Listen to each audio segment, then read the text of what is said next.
Bahagya daw kung bumagal ito hong sitwasyon ng trapiko sa bahagi po ng Mindanao Avenue. Ito ho'y kaugnay sa pagsisimula ho ng pagbuo dito sa Tandang Sora Back Subway. May update po dyan si Bombo Bea Peniza. Bombo Genesis, Bombo Jai, kasalukuyang medyo maluwag pa ang daloy ng trapiko dito sa bahagi ng Mindanao Avenue kung saan inuumpisahan ng gawin ang Tandang Sora Box para sa binubuong subway ng Department of Public Highways and Department of Public Works and Highways dito sa Mindanao Avenue.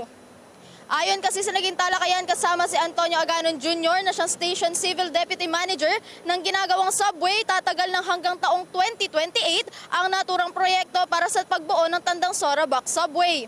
Para naman kay Metropolitan Manila Development Authority Attorney Don Artes, hindi naman anya makakaapekto ang proyekto sa mga motorista dahil hindi naman umano sinarado ang buong lane sa Mindanao Avenue.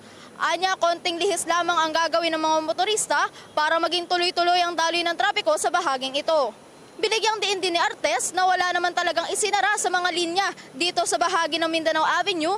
Kung tutuusin din ay bumuka lamang ng bahagya ang bahaging ito ng Mindanao Avenue at tiniyak na hindi ito magiging rason sa matinding trapiko. Kaugnay niyan, pakinggan natin ang mga pahayag ni MMDA Chairman Attorney Don Artes. Man po yung effect sa tingin namin sa traffic dahil nga po may bagong karsada rin naman na same location doon sa kanilang isasara. Well, hindi naman po siguro bibigat yung daloy ng traffic dahil nga in effect medyo lumiko ka lang ng konti. Hindi naman kumbaga parang ano ba tawag doon? Umikot ka lang ng konti. Na-extend lang ng konti yung biyahe mo pero in effect wala naman talagang isinara.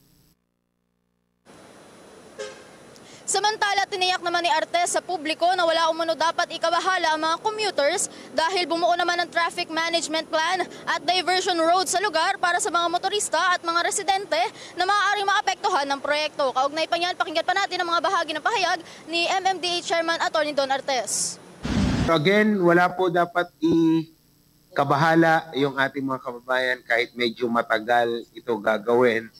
Dahil meron naman pong ginawang diversion road na of equal lane doon po sa isinara.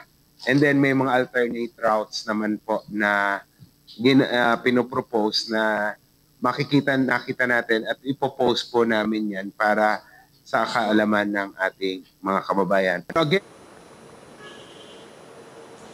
Sa ngayon, Bombo Genesis, Bombo Joy, sa aking likuran, ito yung northbound lane ng Mindanao Avenue at kung ating makikita, no, marami ng mga sasakyan ang paparating dito sa bahaging ito ng Mindanao Avenue. Ngunit sa kabila nito ng maraming sasakyan na ito, maluwag pa rin naman ang sitwasyon ng daloy ng trapiko dito, Bombo Genesis, Bombo Joy. Yung ginagawang part ng subway, Bombo Bea, natatanaw ba dyan? Nakikita ba dyan? May mga physical markings ba na nakikita?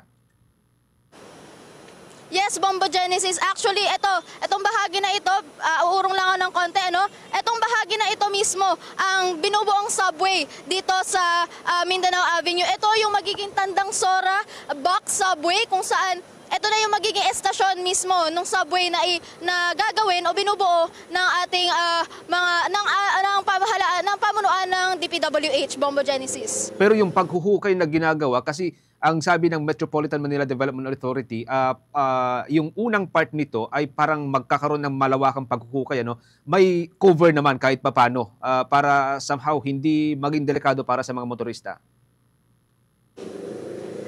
Bombo Genesis, sa unang bahagi ng Mindanao Avenue, papasok dito sa northbound lane ng Mindanao Avenue, may mga bahagi doon na naka-cover na, kung mapapansin natin doon sa mga cover na yon, ito yung mga yero lamang. Ang mahalaga naman daw, ayon din sa MMDA, hindi nakikita or hindi naapektuhan yung daloy ng trapiko dito sa bahaging ito ng Mindanao Avenue, Dito rin sa ating likuran, may mga harang o barikada ang MMDA para hindi rin makalusot dito yung mga nais shortcut if ever ganun nga yung gustong gawin ng ating mga motorista, Bombo Genesis. Maiwasan yung U-turn, kasi kapag kaganyan, minsan may mga nananamantala, nag-U-turn na lamang sila papunta dun sa kabilang side, Bombo Bea?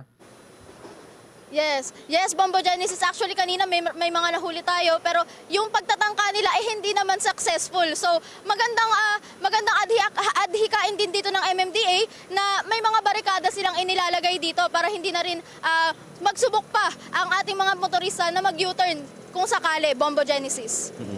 Okay, sige. Maraming salamat. Ingat ka dyan, Bombo Bea. Live mula dito sa Mindanao Avenue, Bombo Bea Piniza, nag-uulat para sa #1 and most trusted radio network in the country, Bombo Radio Philippines. Basta Radio, Bombo!